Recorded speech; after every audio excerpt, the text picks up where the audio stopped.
All right. This is in the off position, turning it to on. There are no light indicators.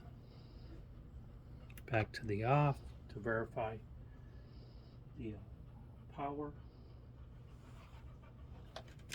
The charging cord.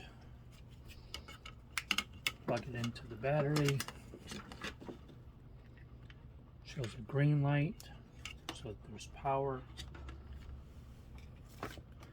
Plug it in. Light indicator.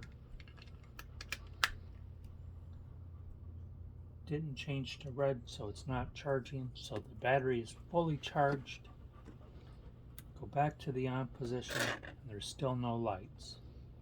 Therefore, there's a break in the condition somewhere.